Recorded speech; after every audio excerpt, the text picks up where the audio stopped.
final pick here. If he is able to survive the early game against the Karma, who obviously has very strong early levels, the ranged advantage, starting with your ultimate at level 1, obviously for those RQs, it can be difficult for Kassadin in those early levels, but past that, this matchup becomes very easy. You can start to shrug off a lot of the harassment that Nisqy is going to be looking to do on this Karma. You can look to take it out to a side lane, and this is going to put a lot of pressure on Cloud9 to ramp up the pace of the game, to keep this Kassadin down early, to be sieging on him, you know, exploiting the fact that he has poor wave clear, and really trying to get ahead before this Kassadin becomes online, because there's not much CC, not much lockdown at all to stop this Kassadin. If Kassadin can get to 16, I think Jiizuke could have an absolute field day here. Yeah, I also love how perfectly this fits with the narrative we already set up before the game. Like, we're talking about mid-jungle being the focus of this matchup, but it being kind of different with the jungle is more of the carry for Cloud9, and Jiizuke, the mid laner, is the carry for EG. They could not have drafted, I guess maybe like Azir is missing to maybe really sell the storyline, but like when Nisqy is willing to pick Karma mid for the first pick Olaf for Blaber, who, to be fair, that's the only champion he's played, and much like the rest of Cloud9, he's looked excellent. That's very telling about what Cloud9 are willing to do to enable Blaber, and for all accounts, he's very much worth enabling. Oh, definitely. He's been incredible. And the thing to remember is also, it's not just about, oh, they're just enabling Blaber. It's also just a damn good comp, right? And this is a meta comp. Blaber did forget to buy his machete. I'm trying to think about, is there some world in which this was intentional, but I can't really see one. So I'm sure that they will notice, and he'll recall to be able to swap that over. So not really going to matter. Actually, a call start for Nisqy. So very interesting. Is just going to be looking for a farm lane. Obviously, this does give you a little bit of AD for the autos. It is going to be a much weaker laning item than something like the Doran's Ring. Starting with that, because you are going to be able to afford one more potion if you do go that option, and obviously the health there too. But Nisqy feeling like, hey, if you don't think you can pressure the Kassadin whatsoever, and you do not think that they can kill you with this Kassadin, then just go to farm, right? He's going to want to rush towards the supportive items most likely. There are different build paths for this mid lane Karma. Some people will go things like Luden's into support, and then there is kind of more of that supportive role, which I think he might fill this game, which is just generally like Athene's Rush into Redemption, Ardent Censer, these types of things, and you just use your extra gold to rush that out really quick, and you can have extremely powerful first item power spikes where he has that Redemption, he has that Athene's, and then Cloud9 look to group around objectives and utilize that cheap early item plus the power of this Olaf to have an incredible team fight. Well, I can report that Blaber's early misstep has already been fixed. Blaber did realize go back and shop, and now is indeed starting his jungle with the machete. He did walk away from the fountain without buying it once again, but he realized, and didn't waste any time, is easily able to take down this blue and this Gromp, who's going to go ahead and clear the rest of this side of his jungles. Zven is doing the same, but of course that means the jungles are on the opposite side. So we'll see if they do want to influence any of these lanes early, but I imagine across a lot of this map, with maybe the exception of top lane, we're going to get a fairly quiet laning phase. Yeah, I would think so. Down here on the bottom lane, generally, if something's going to happen, it's going to be on the back of a lot of poke landing and kind of whittling people down to where you can then start to threaten. I think a lot of the focus is going to be around, mid-jungle, that style of play, especially because of the matchups, but also the champion pool here, right? And we have Karma, who's going to have perma-push in this mid lane, going to be looking to farm, and Karma plus Olaf, that duo is just going to be insanely stronger than what the Lee Sin Kassadin can bring in the early game.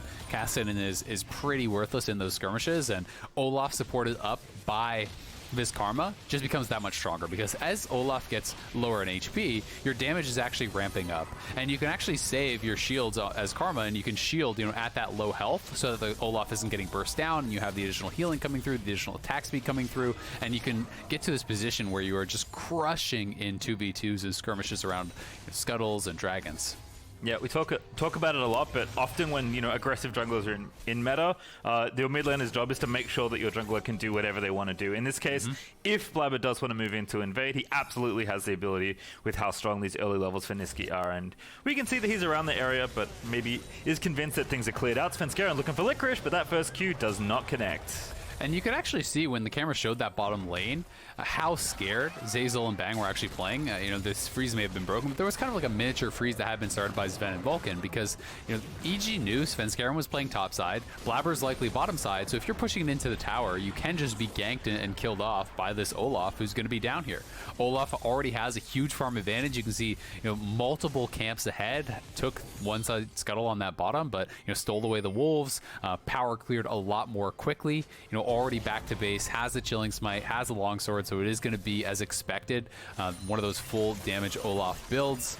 The Warrior, Black Cleaver, Death Stance, that sort of style I think is really going to be what makes sense here when you have multiple supportive style champions behind you. You have got to have the damage to kind of justify that backing, because Karma is not someone who's going to have high consistent damage in a team fight. No, you can see Zven though. He's getting the pressure up with Vulcan, but again, we are going to just see probably a lot of trading of farm.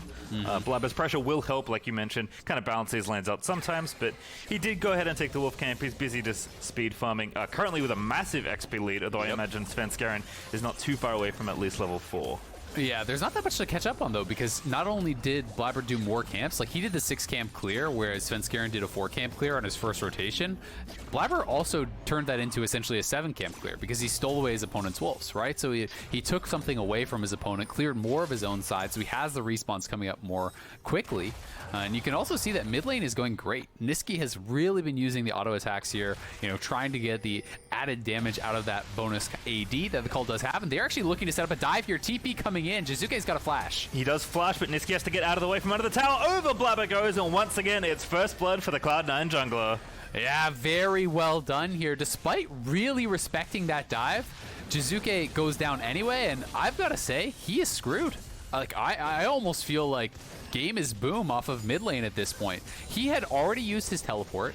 It is 48 CS to 20 in that mid lane, and dying without TP at this point means you are falling so far behind in experience, so far behind in gold. They are stacking this wave, pushing it in. They have the Olaf coming in on the other side. Jayce has already based, just bought, so he's on a power spike. He's going to TP in on this minion. They set it up with the tether, so there's no choice for Jiizuke but to just flash over the wall, and no way out for him whatsoever as he is not 6 yet. So this was just perfectly timed with the base, with the wave coming in, and Jiizuke is really screwed at this point. Like, you are already looking to play a super long game to have any hope of Kassadin being relevant. Like, you're thinking 20 plus minutes into the future. I sure hope we haven't lost by then. And it gets worse because Blaber got the Drake out of that as well. Kumo, they're going in onto Licorice, trying to slay his old teammate. Does pop the Stormbringer, but Licorice is forced to flash away. Kumo flashes in though. He's going to get the solo kill under the tower. Well done, and that is something that can really open up some opportunities here for EG. The solo kill up on that top side. Licorice not really respecting the Volibear up there, and, you know, got a little bit cocky, I think, going in for an aggressive trade. Had already used his knockback before Kumo had actually jumped in with the ultimate. So, you know, with that knockaway on cooldown, Kumo was able to ult in, get really aggressive, and he got Licorice low enough that he could just flash in to finish him off under the tower. Very well played by Kumo, and this is a matchup especially for Jayce where you're going, you know, lethality here because he wants to play more for the poke style comp, you know, more for later and less for that 1v1. Otherwise he'd be going for things like Blade of the Rune King, Black Cleaver. But if you're armor stacking against a lethality based Jayce and you get ahead, the Jayce damage starts to become pretty irrelevant in that 1v1. So Licorice is very quickly going to lose a lot of his pressure up there. Yep. With so few flashes on the top half of the map, we'll see if Svenskeren can line up a gank. Still very far behind Blaber, who's continuing to get ahead. 21 farm up right now, and still up a level. In fact, he's taken his red buff away because, of course, your Karma is perma-pushing. Kassadin can't do anything. Blaber will already do this, probably on Olaf, but given the game state, he's even more encouraged to do so. Exactly, yeah. He'd probably do it no matter what, but he's definitely not trolling when he's doing it this game. It's the right call for sure. The other thing worth noting is that the Volibear looks like it's just going to be, you know, potentially a Frozen Heart Rush. Just could just be, you know, sitting on a Glacial Shroud and going into another direction. But I do think Frozen Heart is pretty powerful this game. Olaf, you know, fairly reliant on the attack speed.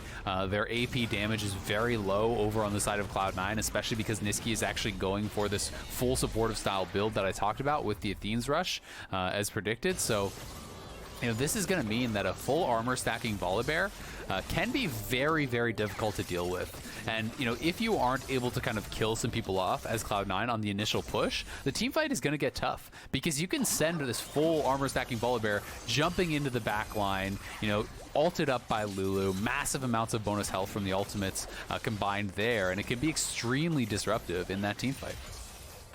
You can see the handoff for the blue has been completed, I believe. Blaber finally giving something else away to his teammates, but did also take the Rift Child recently. So he has been everywhere as far as farming this map, both the big objectives and the little camps on both sides of the jungle, as we do watch Zven, Bang, and friends continue their poke battle in the bottom lane, but still even on farm there as expected. Zven, though, I like this move, sneaking into top lane. They're going to try to dive it. So, potentially they could look for it, but it is actually looking like he just wanted to use this to actually cover the push of Kumo. They were worried that Blaber could potentially be up on the top side. But you always have to remember that, this is actually a really strong diving combo, the Volibear plus the Lee Sin, because you can disable the turrets with that Volibear ultimate, so you can ult in on top of the Jayce, stun him up with your Q. That guarantees that the Lee Sin will land his Q, and that sort of combo with that turret shut off means if you know where Olaf is, that can be a very dead top laner. But Olaf does show up mid, and they are looking to push this in. Again, exploiting that lack of wave clear that Kassadin had. This is something I was talking about earlier, and it's always kind of that stuff of nightmares for Kassadin. You want to have this safe area that you can be farming at under your turret early on in the game. You want to be able to kind of stay away from a lot of these pushing situations where your lack of wave clear really can get punished. Yeah, under 10 minutes, just barely, and the first tower has already been felled. And that's the big one as well, the mid-outer falling thanks to Blaber's Rift Herald and the pressure they built up earlier in that 1v1. So, as you mentioned, it's going to be an extremely long journey for Jiizuke. But we'll see how that one unfolds much, much later into the game. On the Nisqy side, the Athenes is already finished. He's got the Aether Wisp as well, and the Forbidden Idol. And the Cull is almost ready to cash in as well. Just 2 farm to go until he's cashed in on that one. So as far as game plans go for Cloud9, up, 2, almost 3,000 gold. Certainly looking good as Bang is getting some harass down in onto Zven. But with how much Zven has lost in this early game and how active Nisqy and Blaber has been, they just really haven't been able to do too much. It's just Kumo's solo kill that's kind of the current bright spot for EG. I mean, that's the thing. It's where are you going to fight? You can't really fight in either of the rivers because Nisqy's going to move to you so much faster, especially because Jiizuke is on this scaling build and got put so far behind. He's just going to be pretty worthless any of those types of fights. That's why we're not even seeing them move to try to contest a dragon. And that is kind of the C9 win condition because, as far as this mid lane matchup, Kassadin outscales Karma comically hard, especially with this sort of Karma build. But for now, Karma is going to be building towards this 2-item power spike that are really cheap items, very powerful early on, and it's going to be about, can Cloud9, get this Infernal Soul? They already picked up 2 dragons pretty much on spawn. So they can be looking towards, 21, 22-minute Soul, assuming they do continue to stack this up. And guess what? Infernal Soul really is advantageous anytime you're playing those poke compositions, especially that Cloud9 likes to do. Here comes Nisqy top lane, though. Kumo has to know something's up. He does have his flash, but TP in from EG. We'll see what Jiizuke can get done here. Blaber's making his way up, but he's a little late. Nisqy in the Alco trying to get out. Oh, the extra blast cone from the Infernal Drake, but Nisqy needs to hit it. Does dodge the Q there. I think Zven didn't quite have it, and Nisqy does not go in the right direction. The shield's not enough to save him as Blaber is here.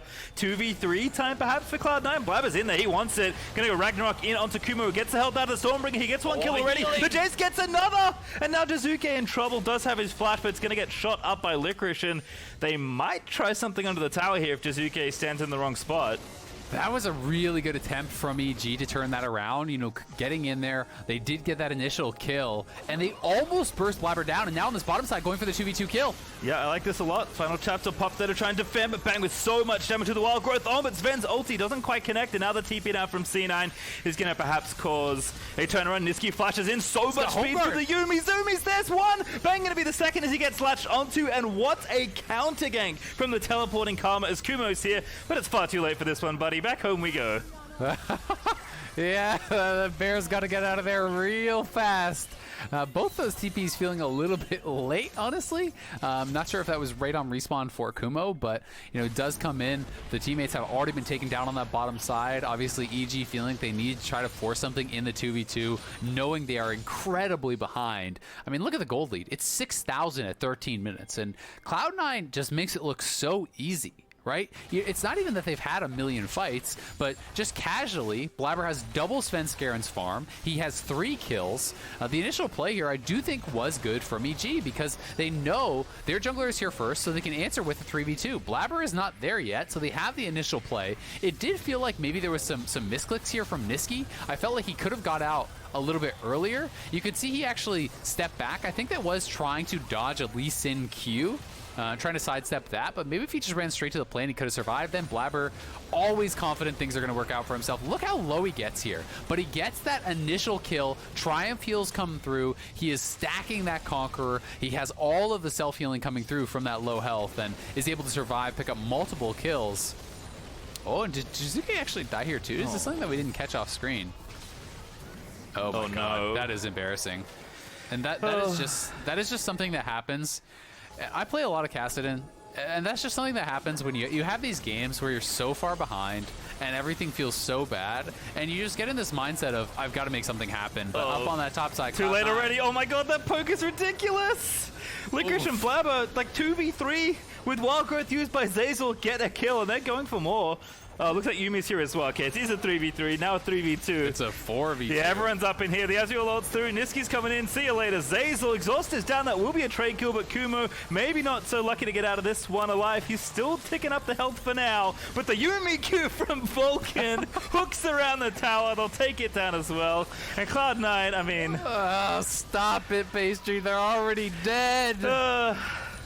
7,000 gold lead, Cloud9, leave them alone, they have families. This is just an absolute slaughter at this point, but yeah, I mean, Jiizuke now gonna get TP'd on. They'll see if they can catch him. I don't know how many Riftwalk stack he has, but he could be in trouble here. The phase rush is proc, so Licorice has got flash as well. Does not burn it, but does force Jiizuke's summoner away and does get him fairly low. So the threat's continuing. There is also a dragon up in 45 seconds, but that's been very low on the priority list for us today because of how much else has been happening in the top side of the map. But Blaber, I'm going to submit this game as proof when people say I can't carry my solo queue games. I'm like, just look at this man. Yes, he has 2 enchanters on his team. But I mean, you can do it. I don't think Blaber is the good example to be like, just play like Blaber. I mean, the man has like an 80% win rate in LCS. I would never get that in solo queue, so I think it's pretty next level. This man is smurfing LCS at this point, basically. But yeah, I mean, the Dragons, as you say, haven't really been a big focal point, but only because EG has no chance to contest them. They have been, a big effort from C9 to stack them up. And guess what? Again, on spawn, Blaber is there. They are already on their 3rd dragon here at 16 minutes. They're going to be putting themselves on soul point. And now it seems like they actually just don't want to give up anything. So they're actually charging up here to this top side. They're going to try to take away the Rift Herald so that EG can't even have a trade. They get nothing. Cloud9 says, no, we get both objectives. We won't trade for this. We're going to come up, take the Rift Herald away, then go back and still take the dragon, put ourselves on soul point, make sure we get both the Rift Heralds. They're up an enormous amount of gold, and they're really just checking all the boxes to make sure there's no possible way that EG can come through. Even the teleport from Licorice down to that bottom side, forcing out the flash from Jiizuke, making sure that Jiizuke can't pick up any sort of easy gold, is just showing how much they want to keep this Kassadin down, because they know that's a win condition from EG. Licorice also starting to get Kumo somewhat low, but Volibear's health bar can be pretty deceptive. Licorice going to go back, but here comes Blaber. Kumo had to know this was coming all along. Storm bringing it a leap out, but does already flash away, and I think that's just going to be him chased down under the tower. Ragnarok popped on Blaber, just destroys him before he can even reach the safety of the turret, and it wasn't safe anyway. I mean, he is just so strong, Blaber, and the true damage on the E, really just punching through that final bit of health there from Kumo, making him look like he's not tanky at all.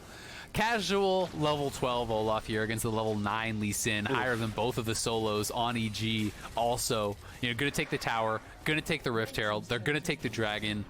There is just really no chance at all for EG in this game, and Cloud9 are leaving not even the slightest bit of doubt as to who the best team in the LCS is. We come into this, everyone is hyped to watch 2 of the most powerful teams from week 1 duking it out, and Cloud9 is saying, yeah, EG might be good against other teams, but they haven't played us yet. Yeah, they'll be happy to at least watch the most powerful team in the LCS, which is very clearly Cloud9 at this juncture. And why not clean up the whole map when you're 8,000 gold ahead at 18 minutes in and your jungler's smurfing in the LCS? I mean, again, Zven and Vulcan are back on screen, but we haven't needed them too much. They've just been happily farming. Even Zven's up 25 CS on Bay. Yep. Yeah, I mean, they haven't been the focus, right? And when you pick Ezreal and Yuumi, they can take over a game. You know, they can be, you know, incredible in the late game and do still have the ability to win early. But you also don't need to really do anything to help them out. They're able to survive pretty much any matchup because they have really good long-range farming. They're very safe against ganks with the, you know, the arcane shift. So there's just a lot going for it, and it's a big reason that we see Ezreal played so consistently. You know, even the ability to take teleport, due largely in part to the safety that Ezreal has, just kind of built into the kit. It makes it feel really, really good to play, and it also is kind of lining up well. You have this quick 2-item power spike that is going to work great with Nisqy. You can actually see double Athenes has been bought for Cloud9, so there's going to be even more healing and kind of surprise shielding coming through in a lot of these team fights. Yeah, looks like also a death cap is coming up next for Nisqy, which I do like, especially as a very snowbally purchase. Kumo, though, in a 1v3. Licorice got him low already. Final chapter is going to get the root, but now it's a 3v4. Cino not going to overstep their bounds, but here comes the cavalry. Blaber and Nisqy rolling in there. And EG better on. Yeah, I don't think it's safe on your own tower. Blaber says, oh, I'll check it out later. Does get himself low-ish, but the heals are massive. He will flash out, but they'll take the tower, at least get it low for now. I mean, Jiizuke does have TP, but he doesn't want to join this fight if he doesn't have to. He needs to pick up farm somewhere. Exactly, and that's why Cloud9 is forcing so hard, because they know even if Jiizuke TPs, great. Who cares? He's not farming in the side lane. The only chance that EG has is Jiizuke getting to 16 and just taking over. So Cloud9 are going to force. They know their win conditions. They know their windows of opportunity. And that is one of the things that makes them so scary with these types of compositions compared to a lot of other teams in the world, is that they recognize we have got to fight. We have got to push the advantages. They're so good at doing it. They have no hesitation to take the fights, to snowball the objectives, and they know how to keep, you know, champions down all the way from their picks in champion select to how they have moved and spent teleports to keep Jiizuke down, to the early tower dive and Rift Herald committed to take away his safe space at farming. Cloud9 has had a very coherent game plan, and they have executed on it pretty much flawlessly so far. Yeah, that last force in bottom lane's like the worst the play has gone so far this game for Cloud9, and they still got a decent amount out of it here. Up 9,000 gold now as the Soul Dragon is up in under 2 minutes. Which, again, we haven't even had a real contest for. It's just been extra farm in Blaber's column. Yeah.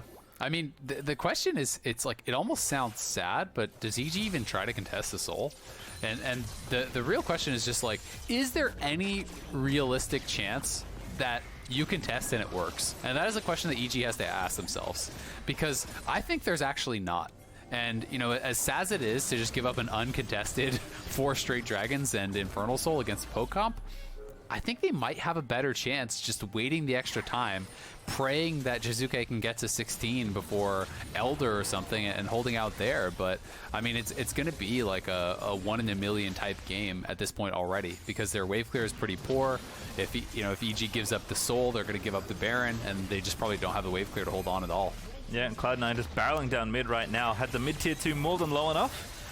So the poke will ride in. Yuumi Qs and Ezreal ultis across the mid lane as Zven is working on this tower. Top lane also under attack. Yeah, you better run, Jiizuke. Does have Rift Block, but Nisqy's already locking him up. He's going to be exhausted by the spellbook swap, and that's going to be a kill. He flashes on. He's going to try and get 1 kill onto Nisqy, but the heals, they work on everybody. And now Kumo has gotten himself into a fight that he didn't want to be in. He's rooted down and double killed as Blaber grabs the second. They just make it look so easy, man. It's ridiculous. They go wherever they want. They do whatever they want. Cloud9 is running over this game completely, looking so incredible again here in summer. And there was a lot of discussion, you know, coming out in spring. A lot of people were really sad, you know, about the cancellation of MSI, very understandably. And there was kind of this talk about, this sucks. You know, Cloud9 looks so good in spring. Are they going to be able to maintain it for summer? Are they going to ever have a chance to kind of have this dominant form and go into international play? Well, guess what? They look even better, I think, in summer. With jungle even stronger, Blaber can really just dominate. And EG is going to make their final stand here at this Infernal Soul. And good luck. You asked the question already, but Blaber's already got the cat attached. He's going to run in. Ragnarok popped. Everybody run. Just run. There's nothing you can do. Svenskeren, the first to fall. The already uncontestable Soul Dragon is now really uncontestable. And see, now they'll take the pick and take the Dragon. There's nothing else they need to do. No, there really isn't. You can see Zven and Licorice trying to just zone them off at the top here, poking them out. No way for EG to even attempt any kind of approach there to that dragon. They had already killed off the jungler, but they don't even want to let anyone from EG get near. They don't want any sort of miracle steal to happen. They really are just making sure there's nothing at all that EG can do. And now with the Infernal Soul, with the Baron buff, it's hard to see EG, living out this next 2 minutes.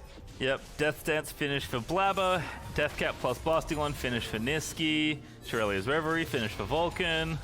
Looks like we are just going to be picking a lane and doing what damage you can with the rest of this Baron buff, which given the 12,000 gold lead now for Cloud9, seems like it'll be enough to finish off this game. Like you mentioned already, the probabilities here for EG are not good, given how well Cloud9 have played this game. Yeah, I mean, really, I think the only way that EG kind of lived through the Baron buff is if Cloud9 really wants to play it even slower and safer. But I think, given the circumstances in the game, there's no reason to.